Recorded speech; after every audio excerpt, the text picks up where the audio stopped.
Hey guys, today I'm going to be talking about my journey in humility and what God brought me through, especially a little bit. I want to talk about a little bit about my creative process. Um, I love to write songs. I've been writing songs and poetry since I was in high school. I've always kept a journal of songs, of poems and short stories, scripts. I've been collecting for years, and I and I never really wanted anybody to know that I wrote songs. I went to school for journalism, so just writing has always been a part of my background. Um, so it was crazy because the times that I wrote, especially Chosen Beloved, which is an album that we haven't actually all the way released yet.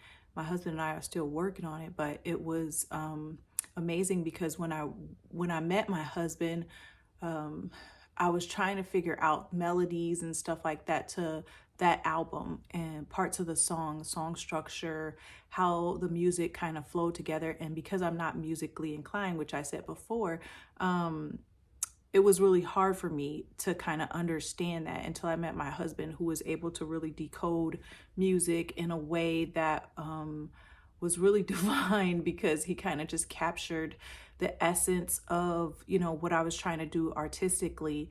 And it was really amazing because I wrote Chosen Beloved album when it was like the worst time in my life. I had just recently broken off an engagement. I was working at a job that I hated, which I was doing caretaking because, I needed money. So the caretaking paid for, my rent. And um, I hated doing it because my boss, although I liked her, she was a perfectionist, and she wanted the building that I cleaned to be absolutely insanely clean. So she would give us toothbrushes to clean the elevator tracks, to clean like the buttons and stuff like that. And I remember, and I had to sweep out the garbage dump in the bottom of the apartment buildings. And I remember it would I hated doing it because it would it would kick up so much dust, and I would have to be sweeping out huge underground garages where people park their car. And then monthly, sometimes I would do turn apartments. And sometimes they were not bad. But then you have those people who are just absolutely disgusting. And they, for whatever reason, they might get evicted. And then they would do stuff like have cat pee like all over the carpet, and the carpet is so saturated with cat pee, like the whole place smells with cat pee. And I would have to go in and pull up the carpet. I never mind pulling up the carpet. Actually, I'm a really good carpet puller upper.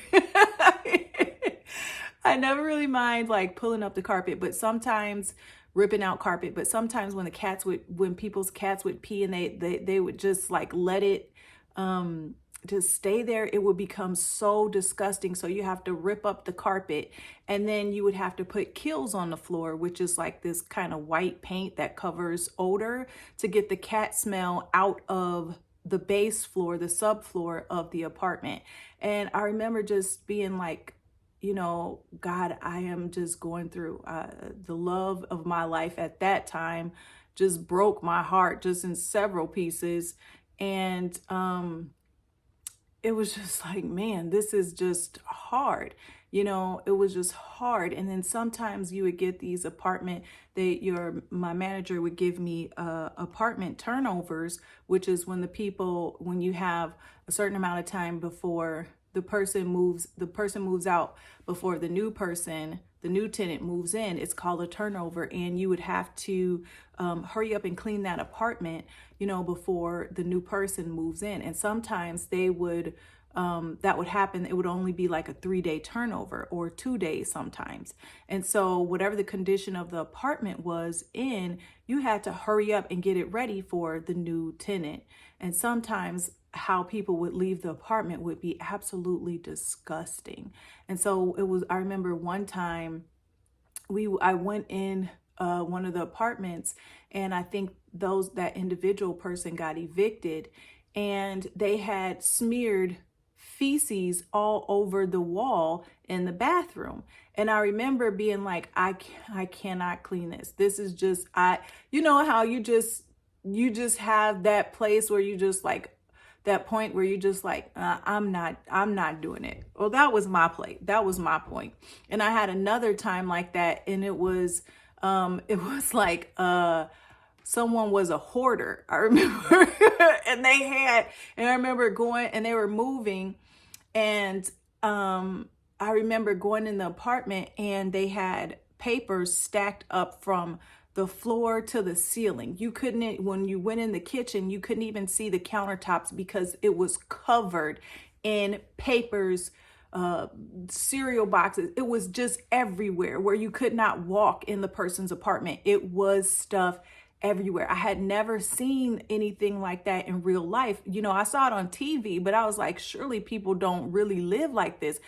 And surely it was a sickness. And I was like, okay, this is another one. Lord, I can't really do this. And I remember being so depressed because the last thing I imagined myself doing in my life was just like scrubbing floors and cleaning up apartments, people's messes, and cleaning up after people. And I remember one day I was just on the floor on my hands and knees, and I was cleaning the entryway floor.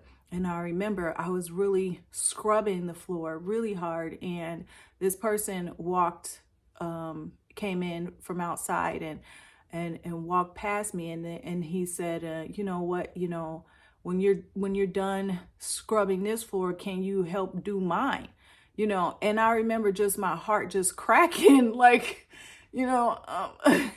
I'm not a dog. Like when a lot of times when you're cleaning and stuff like that, I remember my self-esteem was low. I felt like people looked at me like trash. I felt like I was trash. And the only thing I was doing was, cleaning up after people. But it was like during that time, everything, I just felt like, Lord, he just missed me. Did I do something wrong in life? Why am I here in this place in life? Is not where my goals are. My goals are not to be a cleaner. I wanted to be a journalist, on-air journalist. And I was like, this has nothing, what am I doing here? Like, why am I here, God? And it was the worst time in my life, had the worst self-esteem.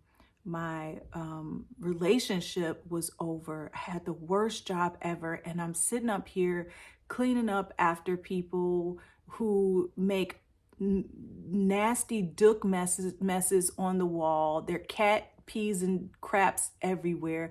I'm scrubbing the floor on my hands and knees. And at that time, I thought of myself as nothing. And it was funny because at that point, which was one of my lowest points, is when all the creativity that the songs that I wrote now, I have probably like 100 or something songs that I have in my catalog, or a little bit, maybe a little bit more than that. All of my songs were written during that time, because during those hard times, I would be sweeping that big old garage. It was just huge. And it was like, I don't know, it was like maybe like 100-car garage, underground garage. And I would be sweeping it. And this would take you hours and hours. I think it would take me like 4 hours. Then I would need a break. And then I could finish it all within a day in like 6 hours.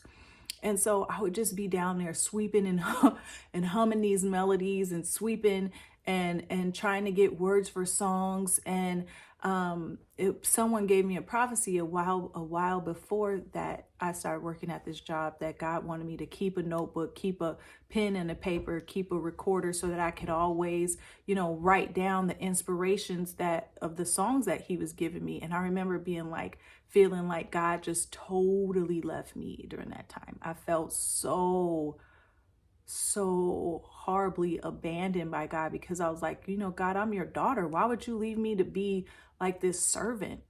But it was through that time that I can appreciate now that I got all the creativity. Like, it kind of reminded me like during slavery, when people was making all those songs that were just like,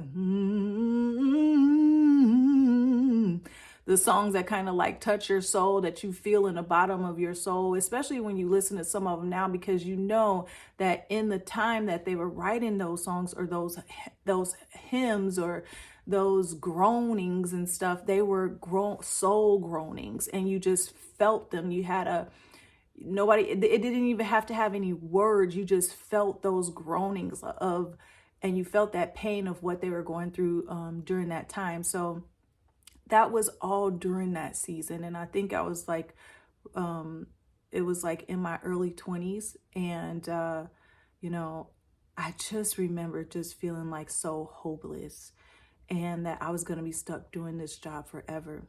And it wasn't until after years and years later, till after I stopped doing that job, that God was telling me that, he brought me through that season because he wanted me to know how to catch the details.